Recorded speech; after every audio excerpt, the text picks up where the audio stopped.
지금부터 겹문장의 유형 중 이어진 문장에 대해 공부해 보도록 하겠습니다. 주어진 문장으로 이어진 문장을 만들고 의미 관계에 따라 나눠보도록 하겠습니다. 먼저 산은 높다와 물은 맑다. 산은 높고 물은 맑다. 라든지 산은 높지만 물은 맑다. 이런 식으로 문장을 만들 수 있습니다.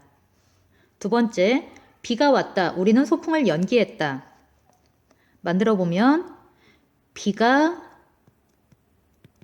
와서 우리는 소풍을 연기했다. 이렇게 만들면 되겠지요. 둘 다 이어진 문장이지만 위 문장과 아래 문장은 의미 관계에 따라 대등하게 연결된 이어진 문장과 종속적으로 연결된 이어진 문장으로 각각 나뉩니다. 앞선 영상에서 종속인지 대등인지 어떻게 확인한다고 했죠?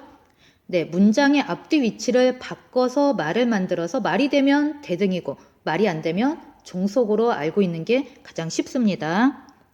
해보면 산은 높고 물은 맑다 라는 문장을 바꿔봤을 때 물은 맑고 산은 높다. 말이 되죠. 그래서 첫 번째 문장은 대등하게 이어진 문장입니다. 근데 두 번째, 비가 와서 우리는 소풍을 연기했다. 이 문장의 앞뒤 문장을 바꿔보면 우리는 소풍을 연기해서 비가 왔다. 선후관계가 안 맞죠. 자, 이런 경우 말이 안 되니까 종속적으로 이어진 문장이구나 하고 알면 됩니다. 다른 예문을 통해서 좀 더 연습을 해봅시다. 하늘이 맑다와 기분이 좋다. 이어보면 하늘이 맑아서 기분이 좋다. 이렇게 자연스럽게 이어지기 좋겠죠. 자, 앞뒤 문장 바꿔봅시다. 기분이 좋아서 하늘이 맑다. 이거 말이 안 되죠. 그러니까 뭘까요? 네, 종속적으로 이어진 문장이 됩니다. 자, 두 번째. 바람이 분다. 날씨가 춥지는 않다. 자, 바람이 불지만 날씨가 춥지는 않다.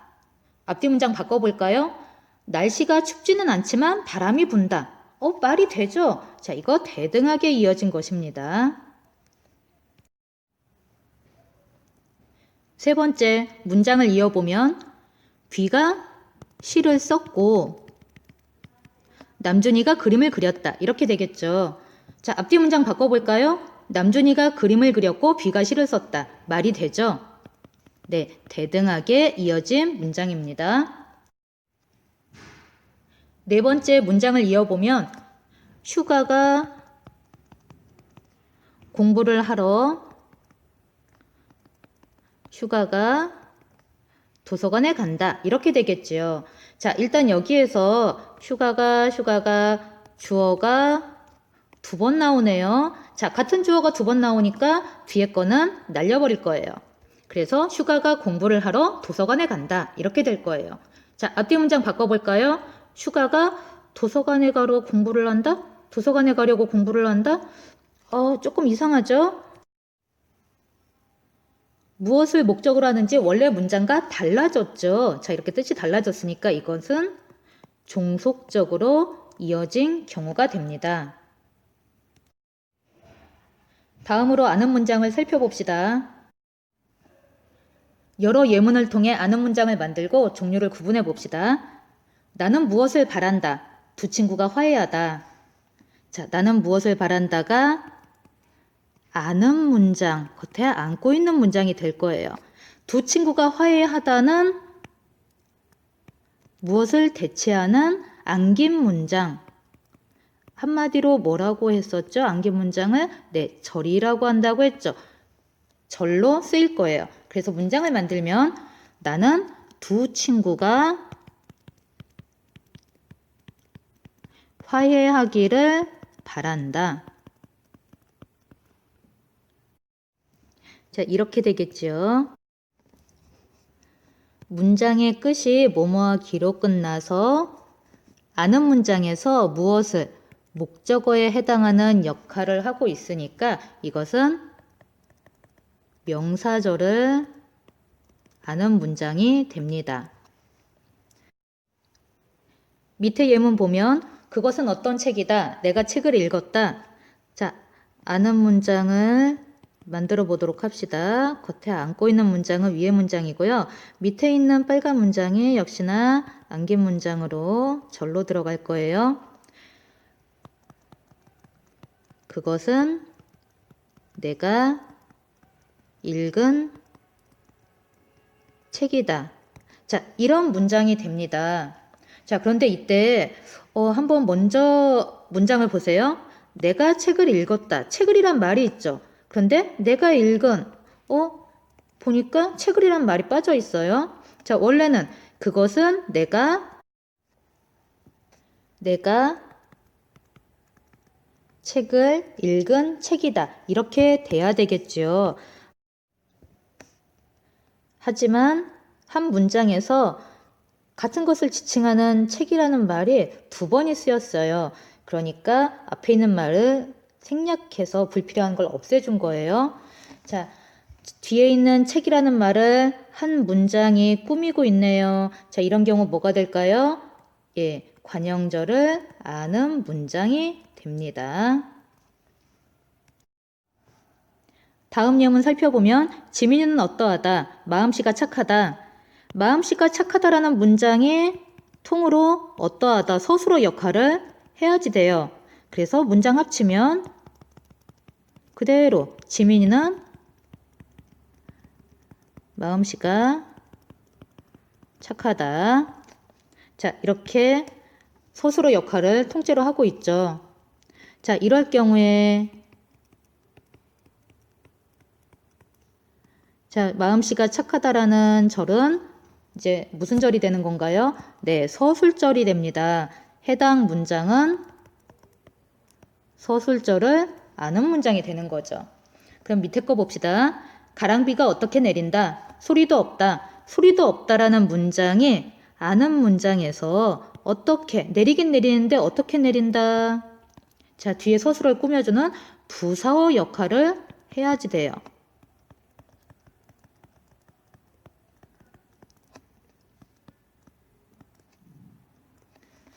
자, 문장 합쳐볼까요?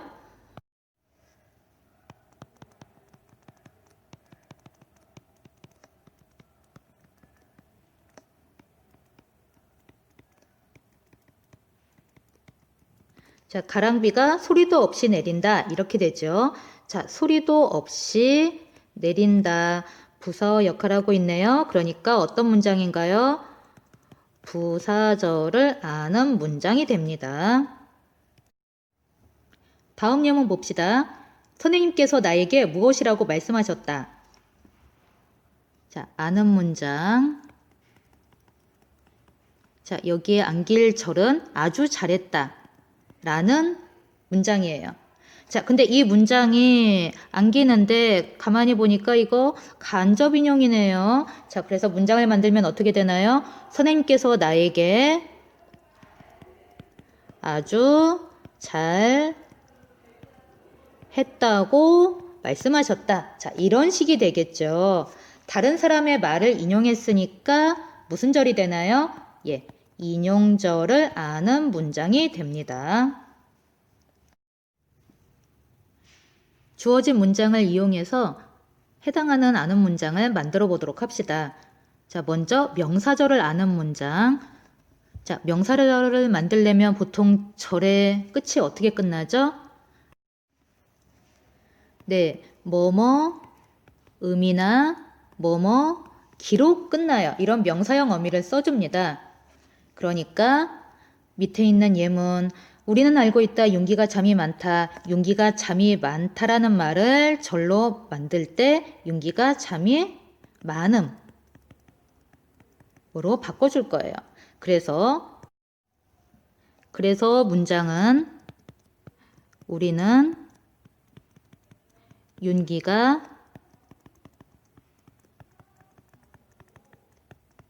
잠이 많음을 알고 있다. 자, 이렇게 명사절을 아는 문장이 나오게 됩니다. 다음 관형절을 아는 문장을 만들어 봅시다. 관형절을 아는 문장을 만들 때는 관형사형 어미 은 또는 는이라든지 을, 던 등을 붙이죠. 그래서 이렇게 문장을 만들어 볼 수가 있습니다.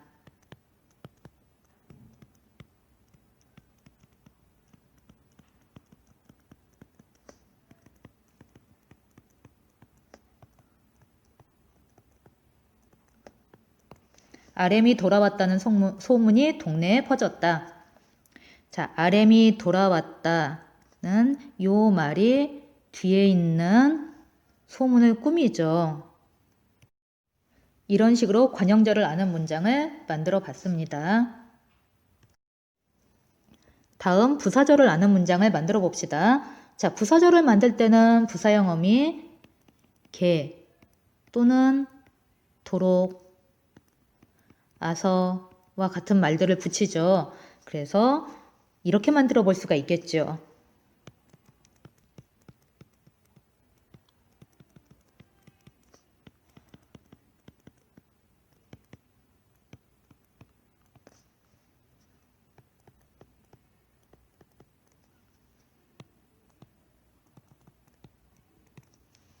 자, 제이홉은 아무도 모르게 이웃을 도왔다.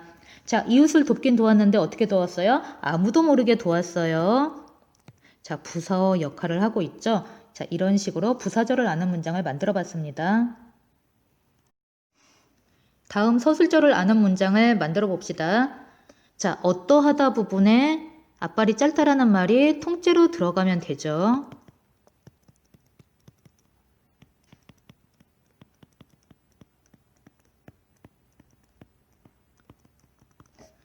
자, 토끼는 주어고 앞발이 짧다가 서술어 역할을 하고 있죠.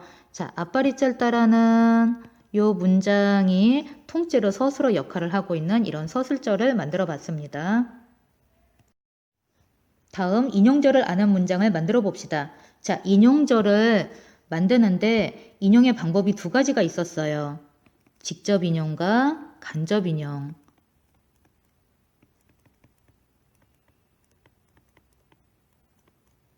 자, 직접 인용일 때는 조사 라고를 붙이고 간접 인용일 때는 고를 붙이면 되죠. 그래서 이것도 두 가지 스타일로 만들 수가 있겠죠. 직접 인용으로 만들면 태영이가 지민이에게 빵을 사러 가자라고 말했다. 자, 그 다음 간접 인용으로 만들면 태영이가 지민이에게 빵을 사러 가자고 말했다. 자, 이렇게 두 가지로 만들어 볼 수가 있습니다. 예문을 통해 아는 문장의 표현 효과에 대해서 생각해 보도록 합시다. 석진이가 선물을 받았다. 석진이가 활짝 웃었다. 자, 아는 문장으로 만들어 보자면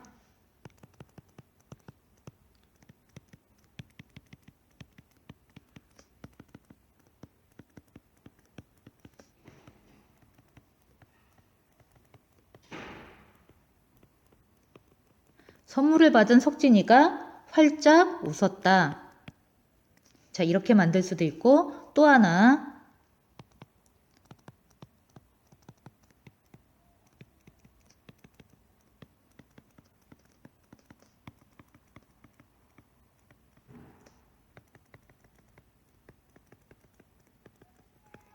자, 활짝 웃은 석진이가 선물을 받았다. 이런 식으로 만들어 볼 수도 있겠죠. 두 문장 모두 앞에 석진이가 라는 말이 생략돼 있죠. 자, 요 말이 원래 있다가 사라진 거는 뒤에 있는 석진이하고 겹치기 때문이에요. 그러면서 석진이를 꾸며주는 관형절 역할을 하고 있습니다. 이 관형절을 아는 문장을 보면 앞에서 꾸며주는 선물을 받은 활짝 웃는이라는 이 말이 석진이에 대한 정보를 구체적으로 알려주는 효과가 있음을 알 수 있습니다. 다음 예문을 아는 문장으로 만들어 봅시다.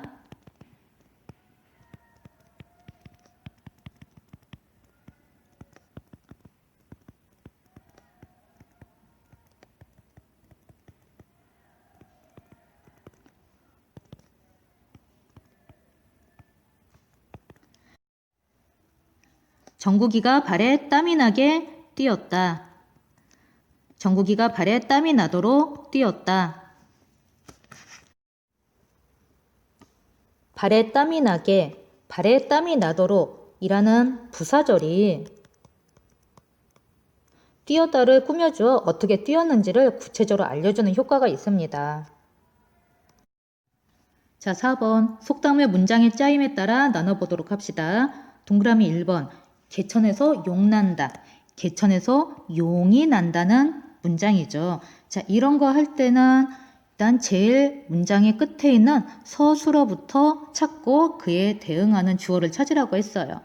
자, 난다. 뭐가 나요? 용이 난다. 주어 서술어 하나의 문장이에요. 자, 개천에서 용 난다.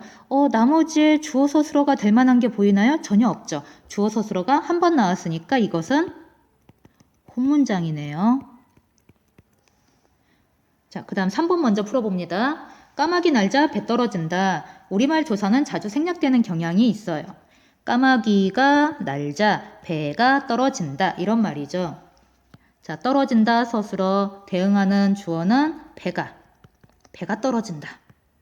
자, 그 다음 까마귀가 날자. 자, 얘가 주어 서술어 관계를 또 갖고 있죠. 자, 주어 서술어 관계를 갖고 있는 혼문장이 이어져서 문장이 만들어지고 있어요. 이어진 문장이긴 한데 대등인지 종속인지 구분하고자 할 때 앞뒤 문장 바꿔보라고 했죠. 자, 배 떨어지자 까마귀 난다. 원래 문장하고 뜻이 달라졌죠. 자, 그러니까 이것은 종속적으로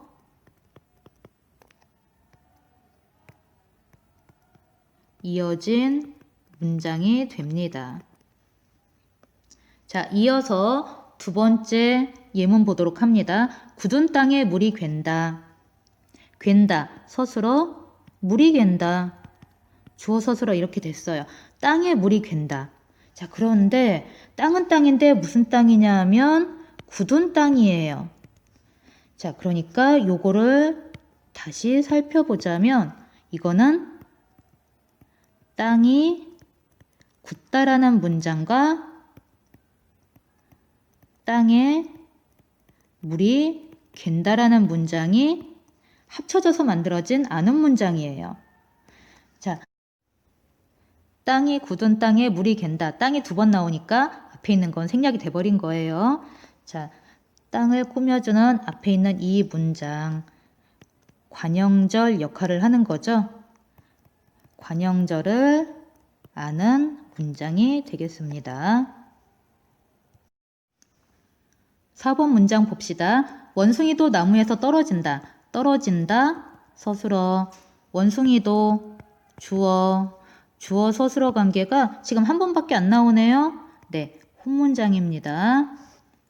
자, 5번. 낱말은 새가 듣고 반말은 쥐가 듣는다. 듣는다. 서술어. 누가 들어요? 쥐가 들어요. 이렇게 주어 서술어 관계 한 번 나왔고, 그 다음에 낱말은 새가 듣는다. 새가 듣는다. 주어 서술어 한 번 나왔죠. 여기에서 낱말은 반말은 이걸로 헷갈리지 말아요. 낱말을 새가 듣는다, 반말을 쥐가 듣는다 해서 은은 을을 대신해서 쓰인 보조사일 뿐이에요. 자, 혼문장이 이렇게 이어져서 쓰였는데 앞뒤말 바꿔볼까요? 반말은 쥐가 듣고 낱말은 새가 듣는다. 자, 원래 문장과 뜻의 변동이 없죠. 그러니까 대등하게 이어진 문장입니다.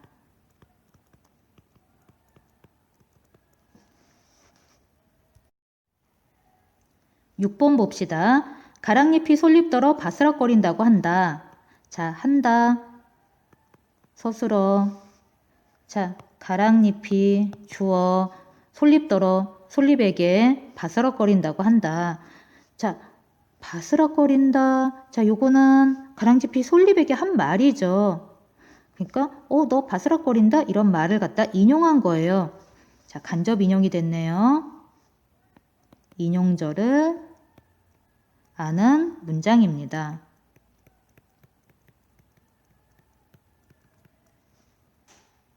자, 이상입니다.